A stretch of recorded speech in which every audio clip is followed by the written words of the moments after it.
Այսօր մարտի 11-ին Սահմանադրական դատարանում քննվում էր նախագահի նախկին թեկնածուներ Ռաֆի Հովհաննիսյանի և Անդրեաս Ղուկասյանի դիմում բողոքները, որոնցով նրանք պահանջում են անվավեր ճանաչել փետրվարի 25-ին Կենտրոնական ընտրական հանձնաժողովի հայտարարած ընտրությունների արդյունքները։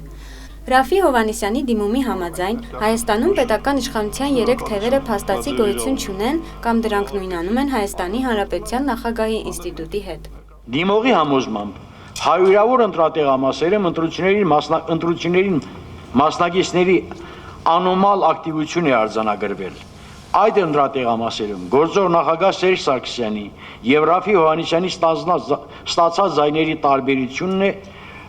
գրանցվել ընդհուպ մինչև 90 և ավելի տոկոս հօգուտ գործող նախագահի կամ անոմալ մեծ տոկոս է կազմել անվավեր քվեաթերթիկների թիվը։ Դիմողի պնդմամբ առանց սուբյեկտիվ միջամտության այդպիսի բան չի կարող տեղի ունենալ և նման իրավիճակում ընտրական հանձնաժողովները ցուցաբերել են անգործություն իրենց նախաձեռնությամբ որևէ տեղամասում վերահաշվարկ չկատարելով և առանց ուսումնասիրության մերժվել է այդ տեղամասերի ընտրության արդյունքները լուծոնման և այլ հիմքերով անվավեր ճանաչելու մասին Ռաֆի Հովհաննիսյանի բոլոր 125 դիմումները։ Անդրեաս Ղուկասյանն իր դիմումում անդրադարձել է Հայաստանի Հանրապետության նախագահ Սերժ Սարգսյանի Սերժ Թանկյանին ուղղված նամակին։ Սերժ Սարգսյանն նշել է. «Միշտ եմ համոզված եղել ամեն ինչում, ինչ արել եմ, մարտ կառավարելուց մինչև ընտրությունների կազմակերպում, նշում է, որ Սերժ Սարգսյանն այս նամակում ընդունում է, որ ինքն է անձամբ կազմակերպել 2013 թվականի նախագահական ընտրությունները և իր կարծիքով դա նշանակում է, որ ընտրական հանձնաժողովների եռաշրջան համակարգը ղեկավարվել է Սերժ Սարգսյանի կողմից»։ Ռաֆի Հովհաննիսյանի փաստաբան Կարեն Մեժլումյանը ներկայացրեց առաջին միջնորդությունը Սերժ Սարգսյանին որպես երրորդ կողմ ճանաչելու դեմ։ Վարչական դատարանի նշված որոշմամբ, որը ի դեպ վերանայման ենթակա չէ, սահմանված է, որ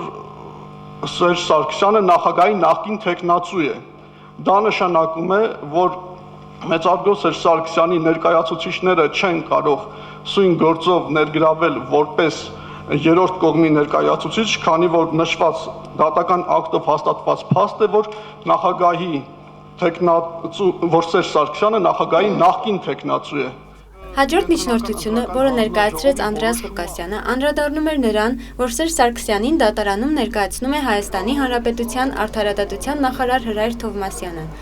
Ըստ Ղուկասյանի արդարադատության նախարարը, որ գործող կառավարության մի մասն է, իրավունք չունի ներկայացնել անհատի։ Դատարանը երկու միջնորդություններն էլ մերժեց, քանի որ ըստ օրենքի Սերժ Սարգսյանի ներկայացուցիչներն իրավասու են մասնակցել դատական գործընթացին որպես երրորդ կողմ, իսկ Հրայր Թովմասյանը իրավասու է ներկայացնել Սերժ Սարգսյանի շահերը որպես իրավաբանական կրթություն ունեցող Հայաստանի Հանրապետության քաղաքացի։ Անդրադառնալով դիմումում շարադրված փաստերին, Մեժլումյանը շեշտեց, որ Սերժ Սարգսյանն իր քարոզարշավն իրականացնելու համար 1600 ընտրական շտաբ է բացել և այդ շտաբերը գործել են որպես քարոզչական տարածքներ։ Սակայն վարձակալման և պաստառների հրատարակման վարձերը չեն ընդգրկվել նախագահի թեկնածուի տրամադրած նախընտրական ծախսերի հայտարարագրերում։ Ընդգրկման դեպքում դրանք գերազանցում են թույլատրելի չափը։ Այդ շտաբների նախընտրական ծախսերի հարցը այսօր մի ժամ ինչ եք մեզ ասում։ Մենք որպես ապացույց ընդունում ենք վարչական դատարանների ակտերը, որոնք օրենքով նշված են, վերանայման ենթակա չեն և վերջնական են։ Ձեր դիմումի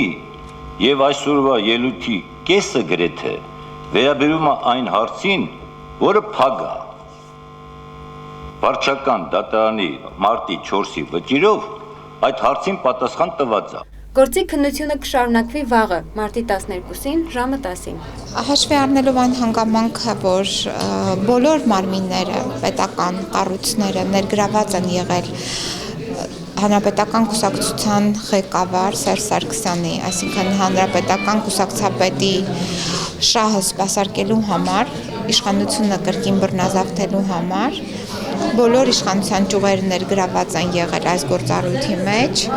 Տեսնենք այս դատարանը ինչպիսի վարքագիծ կդրսևորի։